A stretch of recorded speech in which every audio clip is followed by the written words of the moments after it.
बिस्मिल्लाहिर्रहमानिर्रहीम। हमीन अकीबी आपकी खिदमत में हाजिर है। नाजरीन, मेरे पास आज ये दो बोतलें मौजूद हैं। एक बोतल में चने हैं और दूसरी बोतल में कुछ चावल हैं। फ़र्ज़ करें नाजरीन, मैं कराची के साहिल पे खड़ा हुआ हूँ और समुंदर के दूसरी जानिब हमारे करीब तीन जो मुल्क पड़ता है वो ओमान है, यानी समुंदर कराची से दूसरी जानिब ओमान है। और फ़र्ज़ कर लें कुछ देर के लिए कि ओमान की फ़िज़ाई हदूद, ज़मीनी हदूद और समुंदर की हदूद बंद हो चुकी हैं और ओमान के जो लोग हैं वो भूखे मर रहे हैं। तो अब कराची के लोग अगर इमदाद पहुंचाना चाहते हैं तो वो किस तरह से पहुंचाएंगे? तो मैं फ़र्ज़ करें इन दो बोतलों में, या और बहुत सारे लोग जो हैं बोतलें भरें प्लास्टिक की, उसके अंदर ये अनाज डालें और समुंदर के पानी के हवाले कर दें और दुआ करें कि या अल्लाह ये ओमान के शहरियों तक पहुँचा दे। तो क्या कहते हैं आप? अल्लाह पाक करने को तो कुछ भी कर सकता है, लेकिन ज़मीनी हक़ाइक़ क्या हैं? क्या ये मुमकिन है कि ये प्लास्टिक इन बोतलों के ज़रिए ख़ुराक वहाँ तक पहुँच सके? जी बिल्कुल मुमकिन तो है, लेकिन शायद इस पे महीनों लग जाएंगे। बिल्कुल ऐसा ही गज़ा में हो रहा है। गज़ा में इमदाद के तमाम रास्ते बंद हैं। इर्द गिर्द के ममालिक के लोग अपने मुसलमान भाइयों की मदद तो करना चाहते हैं, लेकिन वो बेबस हो चुके हैं। मिस्र, ट्यूनिस, मराकश के कुछ बेबस शहरियों ने एक ऐसा अमल किया है जो शायद तारीख़ में बेबसी की सबसे बुलंद चीख के तौर पर लिखा जाएगा। उन्होंने प्लास्टिक की खाली बोतलें ली, इसी तरह से बिल्कुल उनमें चावल, दाल, गंदम और चने डाले, ऊपर से ढक्कन बंद किया, दुआएं पढ़ी, आयतल कुर्सी पढ़ी और समुंदर के हवाले कर दिया।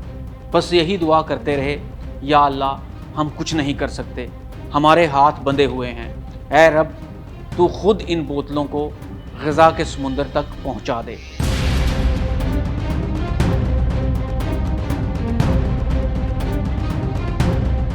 एक बच्चा बोतल पर लिख रहा था, मेरे भाइयों को भूख ना लगे, ये मैंने तोहफा भेजा है। ये महज एक अलामती अलामत नहीं, ये इंसानियत की लाचारी की आखिरी शक्ल है। आज गज़ा में 70,000 से ज़ायद बच्चे शदीद भूख का शिकार हैं। 122 अफराद सिर्फ खाने की किल्लत की वजह से अपनी जान गंवा चुके हैं, जिनमें 83 बच्चे भी शामिल हैं। गज़ा में दाखिल होने वाले इमदादी ट्रकों की तादाद पहले 500 रोज़ाना थी, आज वो सिर्फ 28 रह गई है। जिस ज़मीन पर खेती नहीं हो सकती, जहाँ पानी जहर बन चुका है, वहाँ सिर्फ दुआ बाकी है, और दुआ भी ऐसी जो समुंदर की मौजों से की जा रही है। गज़ा की मज़लूम और भूखी अवाम की नज़रें जब आलमी ज़मीर से मायूस हो गई तो इनकी आखिरी उम्मीद मुस्लिम दुनिया के दो बड़े ताकतवर ममालिक सऊदी अरब और ईरान थे। लेकिन अफसोस, दोनों रियासतों ने इस बहरान पर कोई वाज़ेह हिकमत अमली ना अपनाई, ना मौसर इक़दामात किए। ख़ास तौर पर ईरान के पास हालिया इसराइल ईरान जंग में एक नादर मौका था, जब इसने इसराइल को मिज़ाइल हमलों से पीछे हटने पर मजबूर कर दिया था।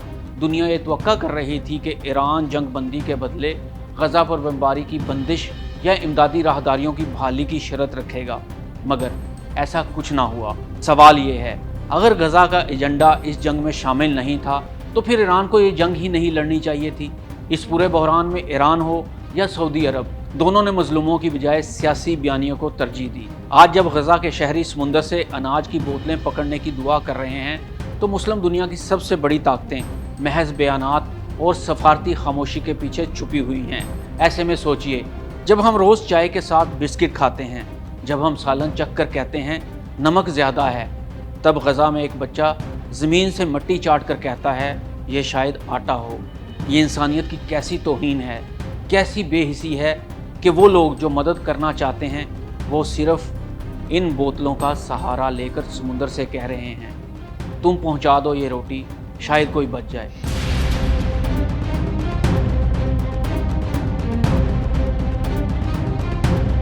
गज़ा में जारी कत्लेआम, भूख, प्यास और इज्तिमाई सज़ा के इस अलमनाक बाब पर अक़वाम मुत्तहिदा का किरदार भी सख्त सवालात के घेरे में है।